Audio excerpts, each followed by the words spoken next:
मुलांना sign cos theta शिकवाच, पण कसं जगायचं हे देखील त्यांना शिकवा. थोडक्यात त्यांना जगण्याची कला शिकवा, असं आवाहन जिल्हा परिषदेचे मुख्य कार्यकारी अधिकारी रवींद्र खेबोडकर यांनी केलं. येथील PM श्री जिल्हा परिषद प्राथमिक शाळा कुंभारवाडा या शाळेतल्या प्रवेशोत्सव कार्यक्रमात ते बोलत होते. या शाळेत पहिल्या इयत्तेत दाखल झालेल्या मुलांचं जल्लोषात स्वागत करण्यात आलं. त्यांना पाठ्यपुस्तकं आणि गणवेशाचं वाटप देखील शाळेच्या पहिल्याच दिवशी करण्यात आलं. 1.5 महिन्याच्या प्रदीर्घ उन्हाळी सुट्टीनंतर आजपासून जिल्हाभरातल्या शाळांची घंटा पुन्हा वाजली. इथल्या PM श्री जिल्हा परिषद कुंभारवाडा शाळेतसुद्धा आजपासून मुलांचा किलबिलाट सुरू झाला. नव्या शैक्षणिक वर्षाच्या स्वागतासाठी शाळा प्रशासन, शिक्षक आणि पालक यांनी नवीन विद्यार्थ्यांचं जल्लोषात स्वागत केलं. नासिर यांच्या सजवलेल्या बैलगाडीतून मुलांची मिरवणूक काढण्यात आली. मुलांच्याच बँड तालावर या बैलगाडीतून मुलं शाळेच्या ठिकाणी आली.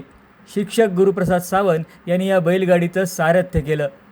त्यावेळी मुलांचे मुख्य कार्यकारी अधिकारी रवींद्र खेबोडकर, गटशिक्षणाधिकारी कैलास राऊत, नगरसेविका आफरीन करोल, गणेश भोगटे आणि शिक्षकांनी औक्षण करून आणि गुलाबपुष्प देऊन स्वागत केलं.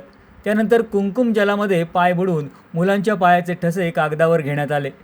शाळेत प्रवेश केल्यावर मुलांनी देवी सरस्वतीला नमस्कार करून आशीर्वाद देखील घेतले.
ये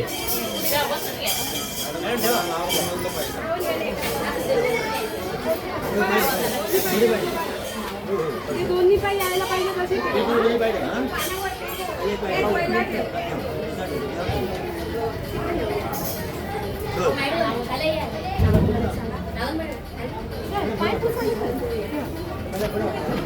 केळबाई मंदिराच्या हॉलमध्ये प्रवेशोत्सवाचा मुख्य सोहळा संपन्न झाला. यावेळी जिल्हा परिषदेचे मुख्य कार्यकारी अधिकारी रवींद्र खेबोडकर, सहाय्यक BDO प्रवीण हिरलेकर, गटशिक्षणाधिकारी कैलास राऊत, नगरसेविका आफरीन करोल, नगरसेवक गणेश भोगटे, केंद्रप्रमुख महेश परुळेकर, शाळा व्यवस्थापन समिती अध्यक्ष श्रद्धा देसाई, मुख्याध्यापिका सायली कदम, माजी मुख्याध्यापिका स्वप्नाली सावंत, श्रीयुत सावंत व्यासपीठावर उपस्थित होते. उपस्थित मान्यवरांच्या हस्ते विद्यार्थ्यांना गणवेश आणि पाठ्यपुस्तक संचाचं वाटप करण्यात आलं. मुलांना पुस्तकी ज्ञानासोबतच जगण्याची कला शिकवा, असं आवाहन मुख्य कार्यकारी अधिकारी रवींद्र खेबोडकर यांनी यावेळी केलं. ही ही जी कामाची किंमत आहे ना ती आपण शिकवणं गरजेचं आहे. ह्या खुर्चीत बसण्यापेक्षा हातात झाडू घेऊन एखादा झाडला किंवा एखाद्या व्यक्तीला मदत केली, हे जे मोठं काम आहे, हे मोठं काम आपण मुलांना शिकवलं पाहिजे. आज आपण आपल्या घरची संस्कृतीच विसरून चालू आहे. ती संस्कृती परत कशी येतील ही शिकवलं पाहिजे. आणि ते सिंधुदुर्गात फार सुंदररित्या सांगितलं जातं. सिंधुदुर्गमध्ये सर्व शिक्षक आमच्या जवळपास 3,000-3,500 शिक्षक आहेत. अत्यंत डेडिकेटेडली काम करतात. त्यांचे प्रश्न ते सर्वांचेच आहेत, पण तरी सुद्धा अत्यंत डेडिकेटेडली काम करतात. ते आपल्याला नक्की सांगतो, आपल्या सिंधुदुर्ग जिल्ह्याचं जन्मदर अत्यंत कमी आहे. महाराष्ट्रामध्ये सर्वात कमी जन्मदर असणारा जिल्हा. त्यामुळे काय होतंय, विद्यार्थ्यांची संख्या कमी व्हायला लागली, त्यामुळे शाळा कमी व्हायला लागल्या. त्यामुळं आम्ही काही गोष्टी केल्या, शासनाने सुद्धा काही सूचना दिल्या की हे शिक्षक जे ज्यादा होतील ते शिक्षक इथंच ठेवायचे, त्यांना इथंच ठेवायचे. सिंधुदुर्गामध्ये काही ठिकाणी ज्यादा विद्यार्थी, जसं आता ह्या शाळेमध्ये 350 विद्यार्थी आहेत आणि अजून येताना दिसत आहेत. अशा शाळांच्या मध्ये ह्या शिक्षकांना वर्ष करून घ्यावं लागेल. त्यामुळं माझी विनंती आहे सर्वांना, शिक्षकांना आणि त्याबरोबर पालकांना, साइन कॉस्ट थिटाचा काय उपयोग नाही. इतिहास फार शिकून काही त्या हिनं काय केलं आणि त्यानं काय केलं काय उपयोग नाही. जगाला आज काय पाहिजे, आज जगाला जे पाहिजे आपण ते शिकवलं विद्यार्थ्यांना, ती कला शिकवली, तर विद्यार्थी हा विचार करेल की माझा पूर्वज कोण होता किंवा त्या साइन कॉस थिटाचा काय उपयोग आहे. पण आज जर का तेच आपण शिकवणार नसलो, जगायचं कसं, आणि आपण साइन कॉस थिटा हे शिकवत बसणार असलो, त्याचा उपयोग होणार नाही. त्यामुळे माझी विनंती आहे सर्वांना, हे सगळं शिकवा. नवीन एज्युकेशन पॉलिसी जी येते, त्या नवीन एज्युकेशन पॉलिसी मध्ये हे सर्व आहे. आता आपल्या कालावधीमध्ये, सर्वांच्या आपल्या पालकांच्या कालावधीमध्ये, एकदा आर्ट्सची स्ट्रीम धरली तर आपल्याला स्विच ओव्हर करता येत नव्हतं. म्हणजे बीकॉम करता येत नव्हतं, बीकॉम वाल्याला बीएससी करता येत नव्हतं, किंवा इंजिनिअरिंगला जाता येत नव्हतं, मेडिकल जाता येत नव्हतं. तिथून पुढे जी नवीन एज्युकेशन पॉलिसी आली, त्यामध्ये बीए वाल्याला सुद्धा एमबीबीएस करता येईल अशी पॉलिसी आहे. त्याला जर का पहिल्या दुसऱ्या वर्षात लक्षात आलं की बाबा हे आपल्या रमत नाही, तर तो नवीन एज्युकेशन पॉलिसी मध्ये तो डायरेक्ट एमबीबीएसच्या कोर्स, आता नीट परीक्षा देणे वगैरे हे करून त्याला एमबीबीएस करता येईल. असं सिच्युएशन ठेवलेलं आहे. जे प्रत्येक विद्यार्थ्याची कला जी आहे ती विकसित करण्याच्या हेतून केलेल्या गोष्टी आहेत.